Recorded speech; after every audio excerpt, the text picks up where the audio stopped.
Connexion francophone est un programme financé par Immigration, Réfugiés et Citoyenneté Canada qui accompagne les nouveaux arrivants francophones avant leur arrivée au Canada hors Québec. Plusieurs services sont offerts pour préparer l'arrivée, dont l'initiative de la reconnaissance des titres et compétences étrangers, la RTC. Pour mieux comprendre la RTC, nous vous présentons une série de capsules sur diverses professions réglementées au Canada. Elles vous permettront de mieux comprendre la reconnaissance des titres, mais aussi de trouver l'information sur comment entamer les démarches pour une intégration réussie. On en parle tout de suite avec nos invités. Aujourd'hui, on parle de la reconnaissance des titres pour devenir ingénieur civil au Canada. Pour cela, nous recevons Patricia Gomez, analyste en emploi chez Connexion francophone. Et avec nous, pour témoigner de son parcours, nous avons aussi Monsieur Amin Salir, qui est en Ontario, à Ottawa. Vous êtes arrivé au Canada en 2022, vous êtes ingénieur en génie civil et vous allez nous parler dans un instant de votre processus pour faire reconnaître vos titres. On va en parler tout de suite. Merci à tous les deux de vous joindre à nous. Alors, sans plus tarder, Patricia, quand on est ingénieur civil, qu'on veut venir s'installer au Canada et continuer à travailler dans ce domaine-là, pourquoi c'est important de faire une reconnaissance de ces titres ? Bien, merci Mathilde. C'est important pour un ingénieur civil qui a exercé dans son pays d'origine de se faire reconnaître ici au Canada parce que cette profession est une profession réglementée au Canada. Donc, dans un premier temps. Ensuite, c'est important pour le candidat qui souhaite continuer à exercer ici au Canada en tant qu'ingénieur civil, donc de se faire reconnaître par l'ordre. Pourquoi le faire? Parce qu'il y a différentes étapes à compléter durant ce processus. Il y a différentes documentations à fournir et c'est important pour le candidat de pouvoir avoir ces documents-là étant là-bas parce que c'est pas toujours évident de les avoir en étant à distance. Donc, de pouvoir acquérir ces documents-là, entamer le processus pour pouvoir gagner en temps, en gain, en énergie, parce que quand on arrive au Canada, on a d'autres points sur lesquels, notamment l'installation, sur lesquels il va falloir s'orienter. Donc, inviter les candidats à entamer le processus en amont depuis leur pays d'origine pour pouvoir avoir une longueur d'avance avant leur arrivée. Donc, on comprend que c'est vraiment important pour poursuivre dans son domaine de passer par ce processus. Mais concrètement, comment on entame les démarches? À quoi ça ressemble? Alors, ce qu'il faut savoir, c'est que d'une province à une autre, le processus pourrait avoir quelques différences, mais de façon générale et applicable à l'ensemble des provinces au Canada hors Québec. Ce qu'il faut savoir, c'est qu'il faut dans un premier temps, pour le candidat, déterminer sa province de destination. Donc, dépendamment de sa province de destination, le candidat doit se référer à l'organisme de réglementation de cette province-là, qui pourra lui fournir l'ensemble des documents, l'ensemble des étapes à suivre pour se faire reconnaître comme membre de l'Ordre des ingénieurs. Après cette étape, il est important pour le candidat de faire l'évaluation de ses diplômes auprès d'un organisme de réglementation accrédité et reconnu par l'Ordre. Après cette étape, le candidat devra ouvrir son compte en ligne. Une fois que ce compte est ouvert, s'acquitter des frais. Et par la suite, le candidat devrait soumettre les documents requis. Donc, toute la documentation qu'il aurait entamée depuis son pays d'origine, qu'il aurait obtenue depuis son pays d'origine. Il faudrait téléverser cette documentation-là dans son dossier. Évidemment, il y aura des échanges qui seront faits entre les écoles et l'organisme d'accréditation de façon directe. Mais le client doit avoir en sa possession ces documents-là à téléverser dans son dossier.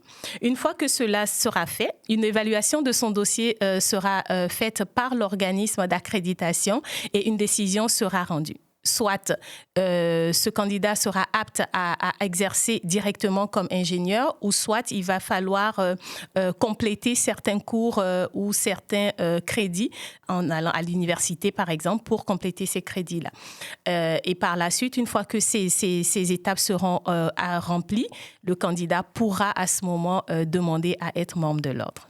Donc des étapes importantes à suivre à la lettre, avec beaucoup de rigueur, on l'entend. J'ai envie, Amine, qu'on discute un petit peu de votre expérience personnelle et puis de votre processus. À quel moment et puis dans quelles circonstances vous décidez d'entamer cette démarche de reconnaissance de vos titres? Donc, pour mon cas, j'ai entamé le processus bien avant mon départ au Canada. C'était au début de la présentation de mes documents pour le programme d'entrée express dans le cadre de mon projet d'immigration. Alors, pour résumer un peu le processus, la première étape que j'ai réalisée, c'était la prise de contact avec l'Ordre des ingénieurs. Dans mon cas, c'était l'Ordre des ingénieurs de l'Ontario.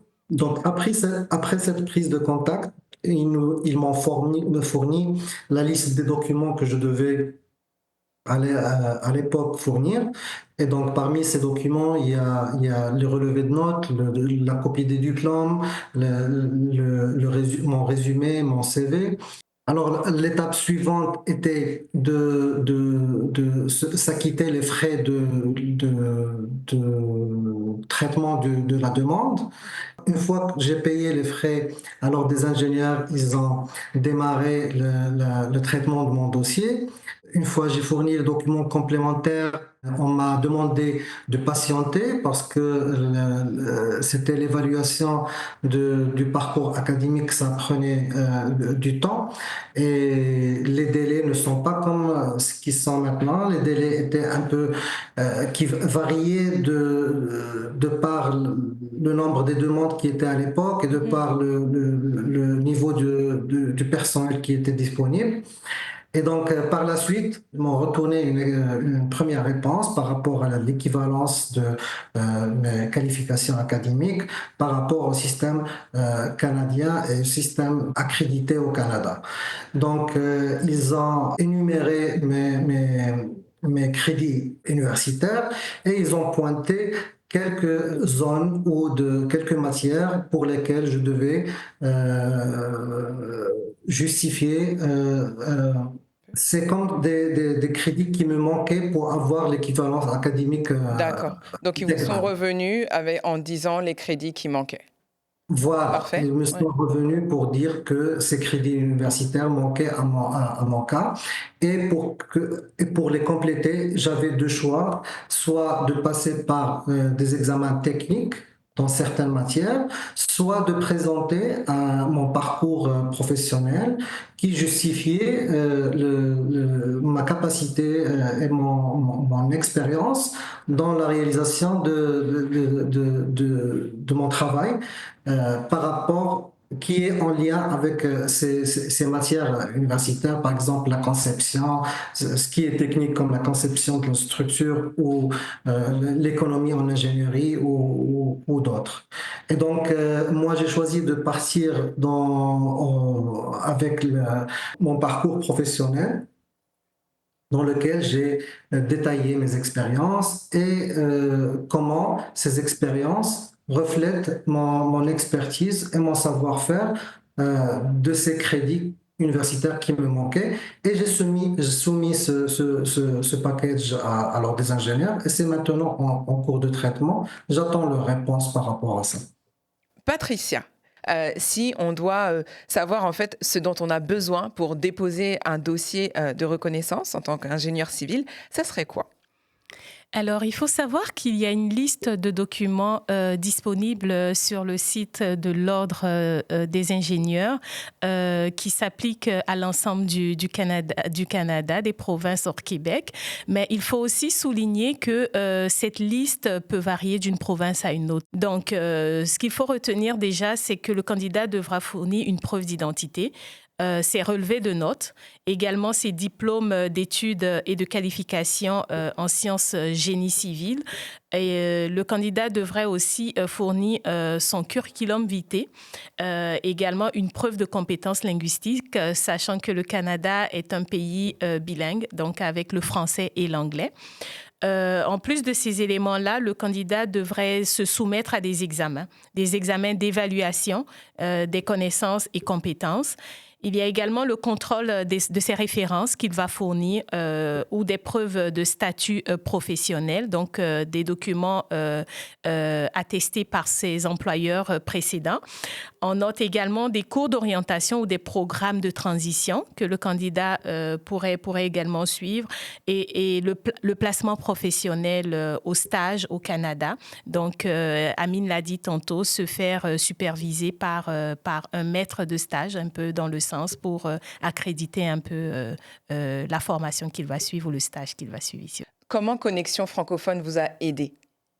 Ouais, alors Connexion francophone m'a personnellement aidé avant d'arriver ici au Canada. J'ai eu l'opportunité de rencontrer des représentants de Connexion francophone dans mon pays qui ont contacté avec moi et qui ont revu mon CV et qui ont compris que mon métier était réglementé ici au Canada et qui m'ont invité aussitôt à faire les actions nécessaires et à entamer la procédure avant d'arriver au Canada. Et c'est ce que j'ai fait. Et ce conseil-là, était très important pour moi et il est toujours important pour les autres candidats aussi. Très bien, merci. Donc Patricia, on l'entend, un processus qui dure parfois plusieurs années et en même temps Amine qui travaille en parallèle dans le secteur, dans des fonctions connexes. Dans tout ce processus pour les candidats, est-ce qu'il y a des aides financières pour accompagner à travers ce processus de reconnaissance et puis continuer à fonctionner? Effectivement, Mathilde, il existe des aides financières, notamment dans le cadre du processus de reconnaissance des titres de compétences étrangers. Donc, les candidats qui entament ce processus peuvent se faire accompagner, se faire soutenir en termes de financement pour ce processus-là. Il existe des organismes en place dans les différentes provinces qui sont aptes à accompagner ces candidats. Il existe également des prêts et bourses, des aides universitaires qui sont mises en place pour pouvoir accompagner également ces candidats en cas de retour aux études. Très bien, merci. S'il y avait quelques éléments qui seraient bons à savoir, bons à connaître pour les personnes qui passent à travers ce processus, ça serait quoi pour vous? Alors, je dirais déjà, et je ne cesserai de le dire, Mathilde, c'est vraiment encourager les candidats qui exercent dans des professions réglementées dans leur pays d'origine, vraiment les encourager à entamer le plus tôt que possible leur démarche, leur processus, se renseigner vraiment auprès des organismes accrédités dans les provinces vers lesquelles ils prévoient s'installer. Et durant leur processus, c'est vraiment mettre de la rigueur, de se donner un peu de rigueur et puis se donner beaucoup de minutie en remplissant les documents, en téléversant la documentation, s'assurer qu'on dépose le bon document au bon moment dans le respect des délais, parce que tout ça aussi, ça joue sur la durée du processus. Même si on nous donne un 30 jours, le plus tôt que possible qu'on pourrait apporter un document, ce serait de le faire. Et aussi, je dirais, lorsqu'on arrive au Canada et qu'on n'a pas encore terminé son processus, ce serait vraiment de penser aussi aux professions connexes qui vous permettent de travailler dans votre environnement de travail, pas forcément exercer votre profession, mais rester toujours dans votre environnement de travail en occupant un autre poste. Par exemple, le temps pour vous de finaliser votre processus et travailler comme ingénieur au Canada. Vraiment des éléments bons à savoir, merci. Amine, si vous aviez des conseils à donner à des personnes qui, comme vous, veulent faire reconnaître leur titre en tant qu'ingénieur civil au Canada, ça serait quoi vos conseils? Je rejoignerais Patricia dans le sens que un peu de rigueur doit être de mise et j'encouragerais tous les participants et les nouveaux arrivants qui ont